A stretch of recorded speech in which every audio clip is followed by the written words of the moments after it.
I'm Eden. I'm Josh, and we're part of this year's City of Casey Winter Art Festival. We're from Littlefoot and Company.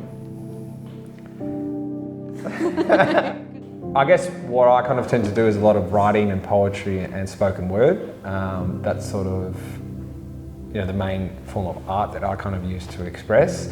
I do dabble in, visual art and art making, but that's more for that therapeutic sort of side of things, which I'm sure Eden can elaborate on from her point of view. Yeah, so for me, very much visual art and kind of paint and lots of lines and fine liner and very kind of controlled artwork. And then I guess kind of the opposite of Josh, which is very visual art and then that little bit of poetry and writing and storytelling.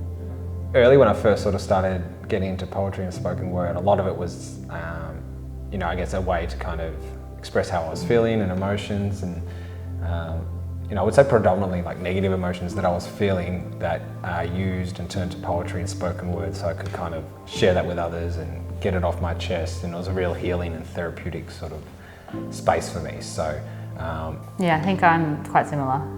Processing kind of emotions, feelings and like life experience and trying to go deep into that stuff in a different way, very much through the visual. And I tend to, poetry is kind of that, like my life experience, and then artwork, I tend to just draw or create lots of images around birds. I don't know why, but that's like... When I do draw or paint, it's always either basketball, cats, bikes, or trees. That's why I create art and make art. Is for my own mental health and really to like relax myself and ground myself with the visual art, and then poetry is very much about process and exploring emotion and experience and clarity, I guess, around things. And so when I'm feeling like unsettled or overwhelmed, I just go into art and I kind of feel a bit grounded. So yeah, for me it's very much mental health.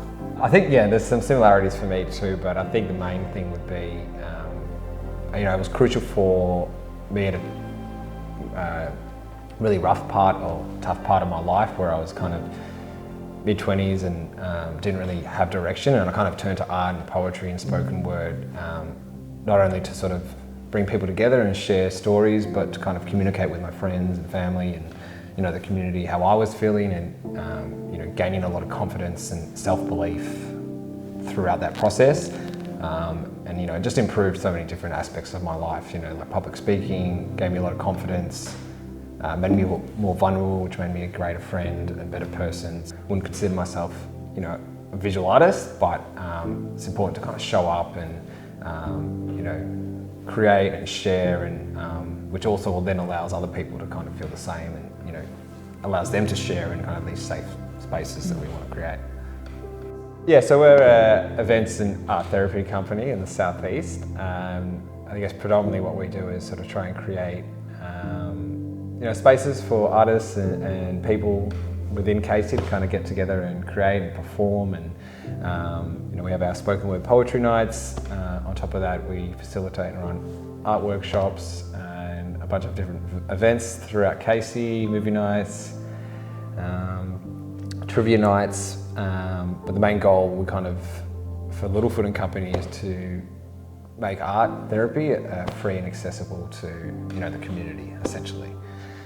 I think it's important that there is a space where people can get together, connect, share poems and share stories, and feel like there's a community that will also listen and hear what they're kind of saying. So I think for me, community is kind of crucial to belonging and having, I think you said it well with the word home, like feeling you have a place. And I think that's one of our ultimate goals, is creating spaces that even if you don't know anyone, you can attend these spaces and feel that you belong.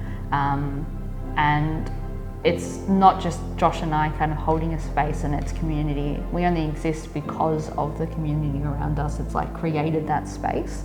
For us, we feel like we belong in that space, which is so crucial for mental health. I think that second kind of main thing around mental health, other than, seeking therapy and that kind of thing is your social support and your social network, and not everyone has that.